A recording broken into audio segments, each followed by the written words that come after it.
Best friend betrayal. In the quiet neighborhood of Manoka, where everyone knew each other, Hara and Evelyn's friendship was the perfect example of sisterhood. Hara had been an only child of a mother who passed away very early. She had always longed to have a sister, so after her marriage, she moved in that quiet neighborhood where she met Evelyn. Evelyn was outgoing and friendly. She had three children and a companion, so they quickly started a friendship that was precious to them.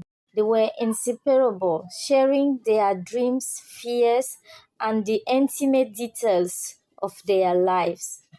Both were married to loving men with children, so their paths seemed destined for happiness. However, the harmony of their bond masked a brewing storm of envy and discontent. Hara's life was filled with the warmth of a prosperous marriage. Her husband Arinze was not only wealthy but also kind-hearted and deeply in love with her. Their home echoed with laughter, the joyous giggles of their children, and the sweet nothing shared between spouses. Hara often invited Evelyn to her home, eager to share the feelings that filled her heart. She spoke of family vacation, surprise gifts, and the little gesture that made her marriage a fairy tale. Evelyn, in the other hand, struggled in silence. Her companion, Chiki, was hardworking but not as successful. Their financial troubles worked heavily on their relationship, leading to frequent arguments and a growing rift between them. Every day, Evelyn would listen to Hara's tale of happiness with a forced smile, masking the bitterness growing inside her soul. The disparity between their lives became more pronounced with each passing day. Hara kept on sharing her joys. She remained oblivious to the dark clouds gathering in Evelyn's heart. Evelyn, once a cheerful and supportive friend, now found herself consumed by envy. She resented Hara's perfect life, the ease with which happiness seemed to come to her. The laughter that once bound them now felt like a cruel reminder of her own unfulfilled dreams. Greed and jealousy began to spread through Evelyn's heart. She started to despise Hara's happiness, questioning why fate had dealt her such a harsh hand. Hara still remained very naive, and she didn't notice the subtle changes in her friends. In Evelyn's heart, the friendship that was once her sanctuary now felt like a prison, suffocating her with constant reminder of her troubles. In the quiet moment of the night, when Chike was fast asleep beside her, Evelyn's mind raced with thoughts of betrayal.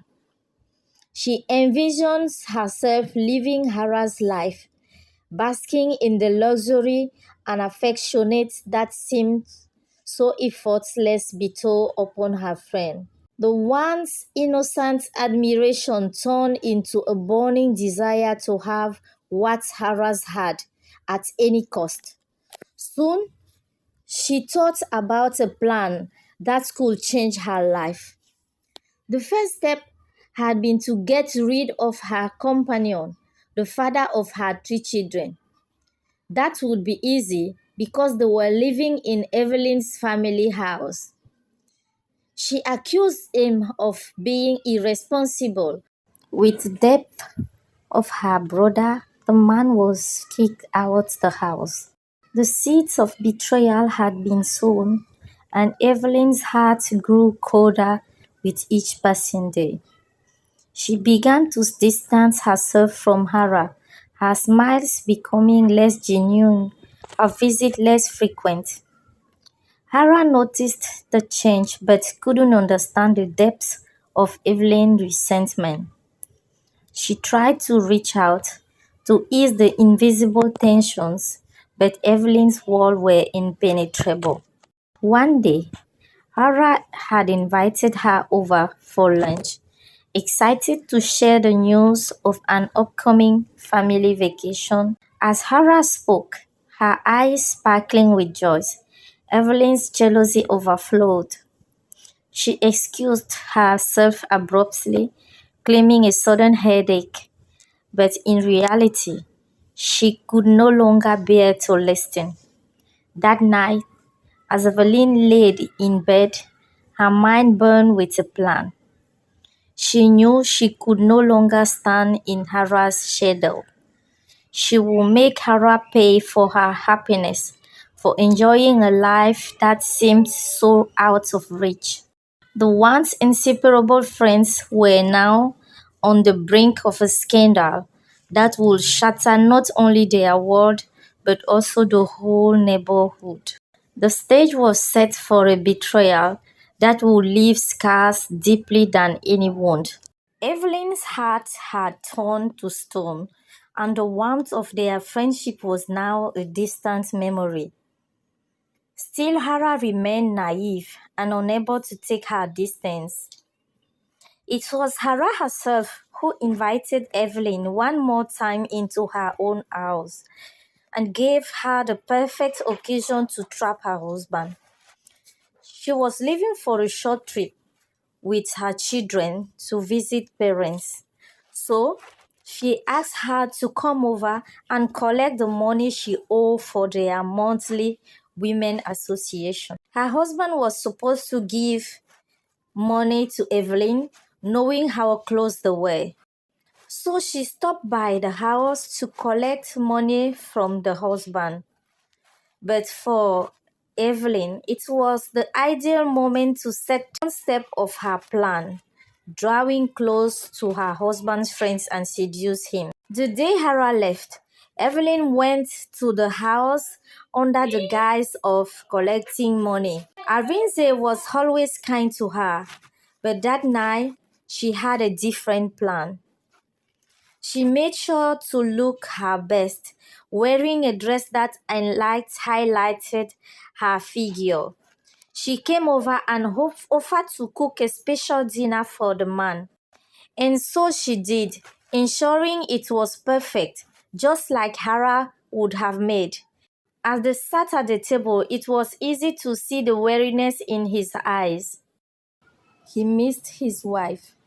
"You are such a good man, Arenze," she said softly, placing a hand over him.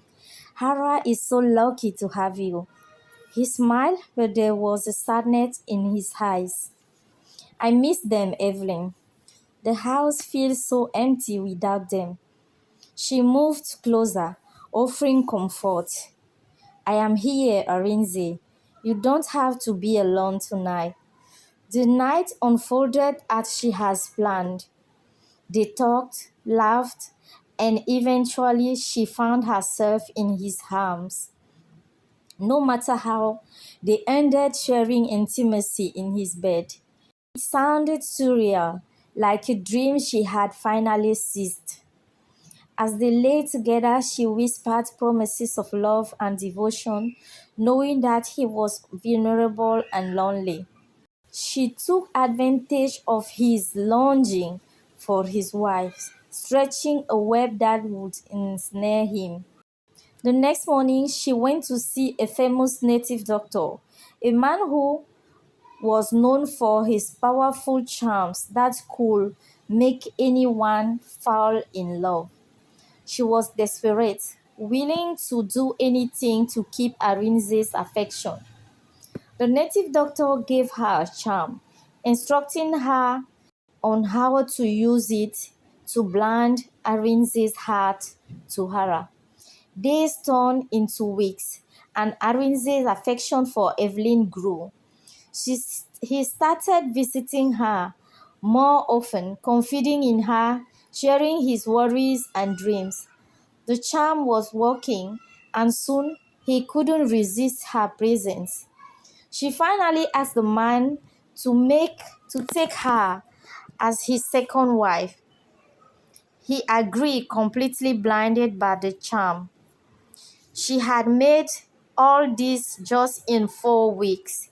It was a moment of triumph for Evelyn, but one of deep sorrow for Hara. When Hara returned home, Arinze broke the news to her. She will never forget the look on her friend's He will never forget the look on her friend's face, the revenge she saw in her. For Hara, an amalgamation of shock, heartbreak, and betrayal.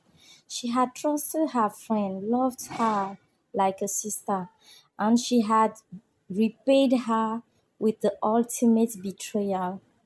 Tears streamed down her face as she tried to comprehend the situation.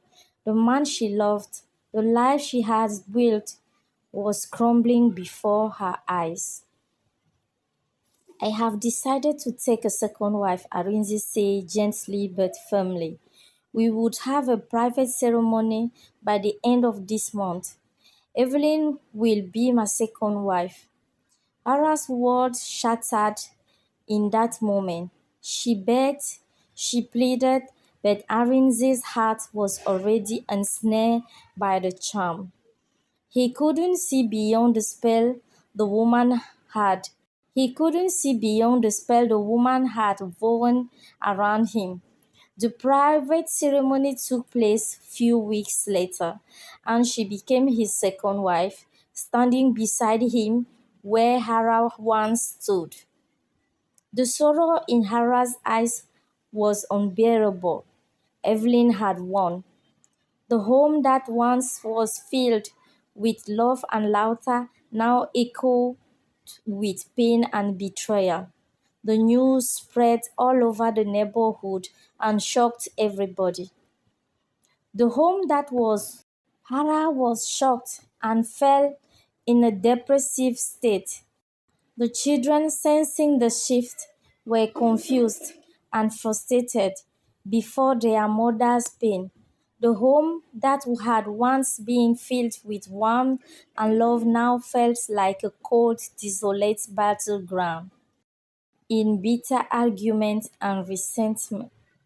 The hostility between them grew each day, leading to bitter arguments and fights.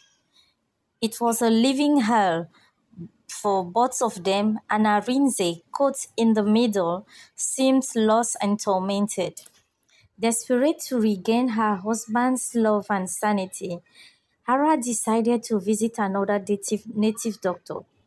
She was given a potion, a concoction that was supposed to bring Arinze's affection back to her. But fate had other plans. The potion did not work as intended. Instead of rekindling her love for Hara, it made Arinze gravely ill. Hara, with a fear and confusion, Hara, with fear and confusion, tried everything she could to save him, but the damage was done. The potion had poisoned him, and within days he passed away. The wife stood by his side, helpless and broken, as the life drained from his eyes. The man who had been the center of their lives, the source of joy and pain, was gone. Hara and Evelyn, once best friends, now stood as widows, united in their grief, yet divided by their actions. The compounds felt emptier than ever, the weight of their sins hanging heavily in the air. The rivalry had led them down a path of destruction, leaving nothing but heartache and sorrow. The love they both fought for was now buried 6 feet under, and they were left to pick up the shattered pieces of their lives. Living together as widows was even more unbearable. The compound was now a silent tomb.